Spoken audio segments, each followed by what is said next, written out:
आज आप भली भांति समझ रहे होंगे, जो किसान इस वीडियो को देखेंगे वो इस वीडियो को देख करके ये बात को पता कर सकते हैं कि उनका जो लैंड का जो रिकॉर्ड है, उसका जो भूमि का जो कागजात है, दस्तावेज है, वो अगर चेक करें तो उसका नाम काश्तकार के कॉलम में होगा, ना कि भूधारक के। भूधारक वहाँ की राज्य सरकारें हैं और किसान जो है वो सिर्फ काश्तकार बन गया है। पहले खातेदार था, अब वो काश्तकार बन गया है। काश्तकार से भी कुछ राज्यों में, जैसे उदाहरण के तौर पे महाराष्ट्र और गुजरात सरकार ने वहाँ पर कब्जेदार बना दिया है। अब किसान का नाम वहाँ पर कब्जेदार के कॉलम में आ रहा है। अब वहाँ काश्तकार भी हटा दिया गया है, अब आप सिर्फ कब्जेदार, और कब्जा कभी भी हटाया जा सकता है। ये मुद्दा हम लोगों ने लिया और हम लोग इस संविधान के संरक्षक के तौर पर संविधान के संरक्षण का काम कर रहे हैं। इसलिए हम लोगों ने इस लोकसभा चुनाव के अंदर जो हमारे वोटर्स हैं, जो हमारे निर्वाचक हैं, उन लोगों को जागृत करने का बीड़ा उठाया कि हम लोग उनको अपने अधिकारों के प्रति जागृत करेंगे। और सबसे बड़ा अधिकार जो किसानों का है, जो आज इस देश की 70% से ज़्यादा आबादी जो है वो किसान है, वो कहीं न कहीं, चाहे वो सरकारी नौकरी में भी है तो वो उसके बाप दादा किसान थे और आज भी वो खेती कर रहे हैं, चाहे वो फौज में भी हैं तो किसानों के बेटे हैं, और किसानों के बेटे हैं वो जब छुट्टी आते हैं तो वो किसानी करते हैं, खेती का काम करते हैं। तो इस प्रकार से 80% के आसपास की जो आबादी है वो कृषि पर निर्भर है। कृषि भूमि उनका मालिकाना हक होना चाहिए, वो नहीं मिल पा रहा है या नहीं मिला है, जिसकी वजह से उनको आए दिन आंदोलन करने पड़ रहे हैं। उन आंदोलनों के अंदर जो आप देख रहे हैं, चाहे 20-21 का आंदोलन रहा हो, चाहे वो आज आंदोलन जो फिर से शुरू हुआ है, ये आंदोलन, वो इस प्रकार के जो किसानों के द्वारा चलाए गए आंदोलन है, वो आंदोलन उन अधिकारों को प्राप्त करने के लिए, क्योंकि उन्हें भूमि के मालिक होने का अधिकार ही नहीं है, तो फिर कभी बेदखल करो, कभी कुछ करो। जब तुम भूमि के मालिक नहीं हो तो एमएसपी कैसे मांग सकते हो? एमएसपी वही मांग सकता है, एमएसपी वही निर्धारित कर सकता है जो भूमि का मालिक हो। आप मालिक नहीं हो, राज्य सरकारें मालिक है, आप कितना करोगे? थोड़े दिन वहां रहोगे। पिछले साल भी, पिछले बार 13 महीने रहे, कुछ बातें उन्होंने खत्म तो नहीं की, लेकिन कुछ समय के लिए वापस ले ली। अब एमएसपी का मामला है तो एमएसपी आप निर्धारित करेंगे, एमएसपी किसान निर्धारित करेगा।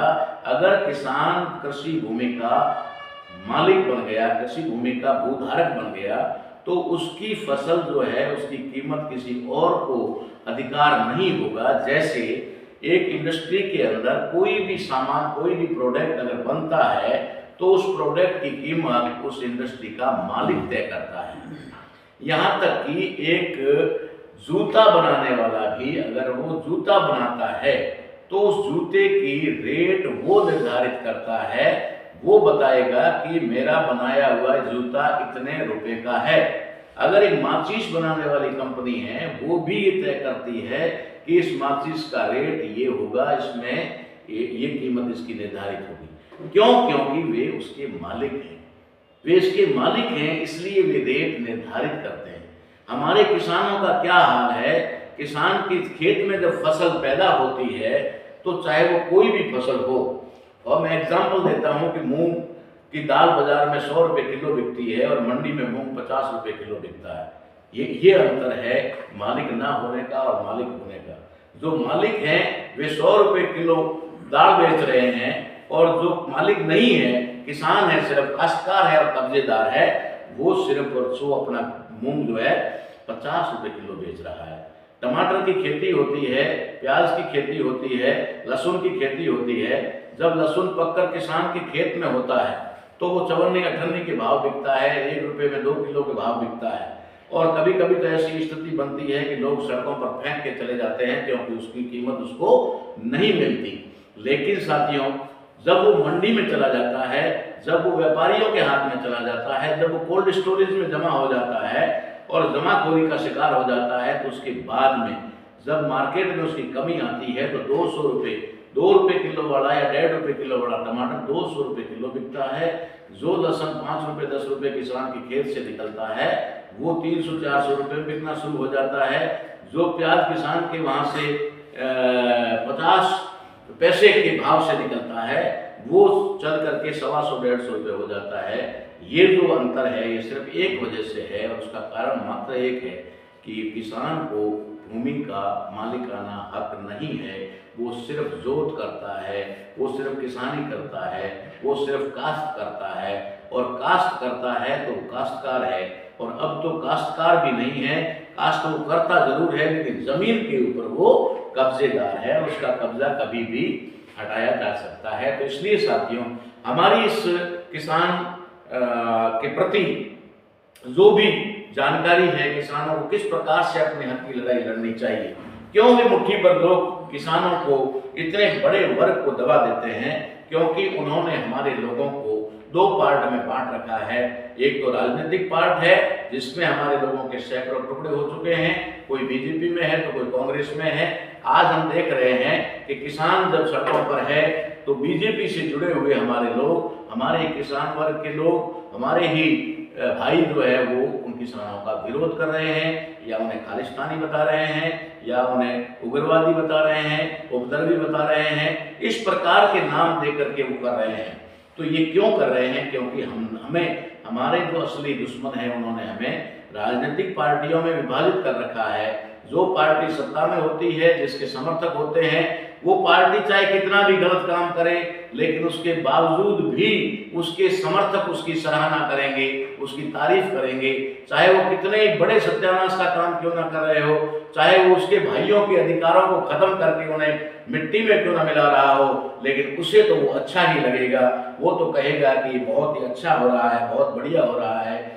ये लोग उपद्रवी हैं, ये लोग आतंकवादी हैं, ये लोग घुसपैठिए हैं, ये दिल्ली में घुसना चाह रहे हैं। इस प्रकार से किसानों के साथ जो भेदभाव हो रहा है वो सिर्फ इसलिए हो रहा है कि किसानों को अपने संवैधानिक अधिकारों की जानकारी नहीं है, किस प्रकार से संविधान ने उनको लैंडलॉर्ड बनाया था, भूधारक बनाया था, और आज वो किस तरीके से वापस कब्जेदार और काश्तकार बनकर के रह गए हैं। इसी वजह से आज उनको सड़कों पर उतरना पड़ रहा है, सड़कों पर लड़ना पड़ रहा है और न्याय नहीं मिल पा रहा है।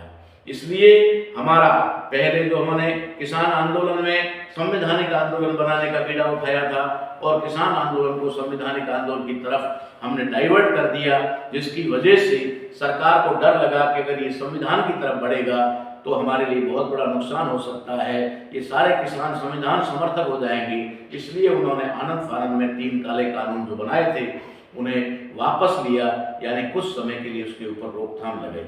उसके बाद में जब हम लोगों ने किसान संसद चलाई, किसान संसद के अंदर लोगों को पता चला, 2 बार किसान संसद हमने हमारे साथियों के साथ में मिलकर के चलाई, किसान नेताओं से स्वीकृति लेकर के चलाई, और उसकी वजह से लोगों को इस बात की जानकारी हुई कि हमारे जो संवैधानिक अधिकार क्या है। उसके बाद में पिछले वर्ष 2023 में फरवरी में हम लोगों ने 33 जिलों का राजस्थान के अंदर एक अभियान चलाया, और वो किसान का मेरा संवैधानिक अधिकार यात्रा के नाम से चला। उसके तहत हमने किसानों को उनके अधिकारों के बारे में बताया। इस बार हम लोगों ने ये मताधिकार जागरूकता अभियान शुरू किया है। ये इसलिए किया है कि आप लोगों को ना तो कोई उड़दन करने की जरूरत है, ना किसी प्रकार का कोई दिल्ली घेरने की जरूरत है, ना किसी प्रकार से कोई भी आपको ट्रैक्टर रैली या वो करने की जरूरत है, ना ही किसी प्रकार, सिर्फ और सिर्फ अपने मत के प्रति जागृत होना है, अपने वोट के प्रति जागृत होना है, और वोट उसे देना है जो हमारे हितों की रक्षा कर सके। बस इतना सा ही काम करना है। आपको किसी भी प्रकार का कोई, ना तो सरकारी संपत्ति को नुकसान पहुंचाना है, ना तो प्रशासन को, ना तो पुलिस को, ना किसी प्रकार को विरोध में खड़ा नहीं करना है। जब आपको लोकसभा चुनाव में मौका मिले उस समय आप अपने वोट का सही उपयोग करके इनको सबक सिखा सकते हैं जो आपके अधिकारों पर आघात कर रहे हैं, जो आपके अधिकारों को खत्म करने का प्रयास कर रहे हैं या कर रहे हैं। उन लोगों को सबक सिखाने का मात्र एक तरीका, वो आसान तरीका, बिना खून बहाए, बिना किसी प्रकार का बवाल या हुड़दंग किए हम लोग कर सकते हैं, सिर्फ अपने मत का सही उपयोग करके। अब मत का सही उपयोग आप करना चाहते हैं मगर आप कर नहीं सकते। कई लोग कर लेते हैं, कई लोग नहीं भी कर पाते। तो मत का सही उपयोग जो कैसे होगा? आप मत अगर उनके विरोध में भी दे रहे हो तो मत उनके पक्ष में जा रहा है। शायद इसीलिए वो पूरे आत्मविश्वास, कॉन्फिडेंस के साथ में कह रहे हैं कि अब की बार 400 पार, यानी कि 400 सीटों पर वो दावेदारी जता रहे हैं और कह रहे हैं कि 400 सीट हम जीतेंगे। भला किस आधार पे कह रहे हैं? हम जानना चाहते हैं कि किस आधार पे कह रहे हैं। अगर वो ये कह रहे हैं कि हमने राम मंदिर बना दिया, उसका उद्घाटन कर दिया, अगर वो कह रहे हैं कि हमने हिंदू राष्ट्र भी लगभग बना दिया और हिंदुस्तान बना दिया, अगर वो कह रहे हैं कि हमने इस देश से मुसलमानों को दबा दिया, अगर वो कह रहे हैं हमने इस देश के क्रिश्चियंस को, बौद्धों को, जैनों को, सबको दबा दिया, अगर वो कहते हैं कि हमने हिंदुत्व को प्रस्तापित कर दिया और पूरे के पूरे हिंदू 100% हमें वोट देंगे, इस आधार पे अगर आप कह रहे हो और आपको पूरा का पूरा यकीन है कि 400 सीटें हम जीत रहे हैं, तो मैं उन लोगों को निवेदन करना चाहता हूं कि एक बार ईवीएम हटा करके आप अपने भरोसे पर कायम रहो। आपकी जनता आपके साथ में रहेगी, 400 से ज़्यादा सीटें आपको दिलाएगी, ये आपको पूरा का पूरा विश्वास है। तो फिर ईवीएम का सहारा लेना बंद करो। ईवीएम क्यों? क्योंकि उन्हें पता है कि हमें वोट कोई देने वाला नहीं है। किसान से लेकर के ड्राइवर तक, मजदूर से लेकर के कर्मचारी तक, युवाओं से लेकर के स्टूडेंट्स तक, सारे लोग जब सड़कों पर हैं तो 400 सीट में वोट देने वाले कौन हैं? ये पता है उन्हें कि हम ईवीएम के माध्यम से वोट लेंगे और 400 सीट निर्धारित करके उसे जीत लेंगे। ये तयशुदा प्रोग्राम है। इसलिए हमारे किसान भाइयों से भी मैं इस मुद्दे पर ये बात कहना चाहूँगा कि अगर आप इस देश का मालिक बनना चाहें, कृषि भूमि का मालिक बनने का मतलब है आप इस देश के मालिक, आपको देश का मालिक बनना है, आपको सत्ता पर काबिज होना है, आपको खेत में हल चलाने के साथ साथ संविधान में कलम चलानी है, तो फिर आप लोगों को इस संवैधानिक अधिकार का पक्ष लेना पड़ेगा। संविधान के अधिकार को पक्ष को लेते हुए आपको आने वाले इलेक्शन के अंदर ईवीएम मशीन का विरोध करना होगा।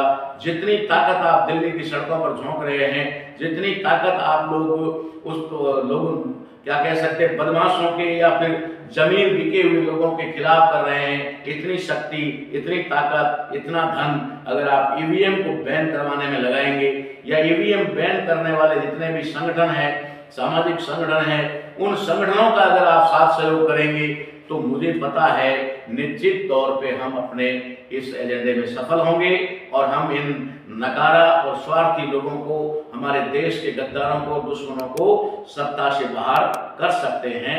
ऐसा मैं पूरे विश्वास के साथ कह सकता हूं। इसके लिए हमने पहला कदम उठाना होगा और वो कदम होगा हमारा ईवीएम मशीन को हटाने का।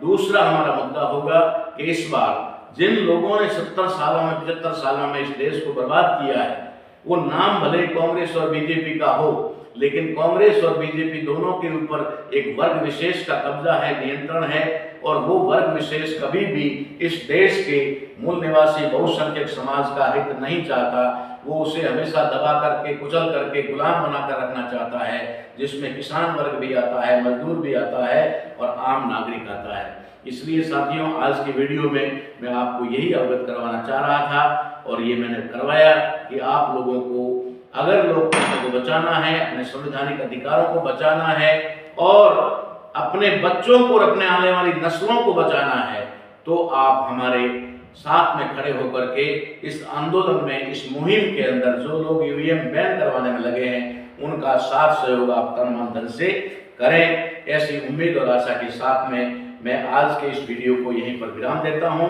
आप लोगों से उम्मीद है कि आप ज़्यादा से ज़्यादा इस वीडियो को शेयर करेंगे और हमारे जो चैनल हैं उन चैनल्स को भी सब्सक्राइब करेंगे।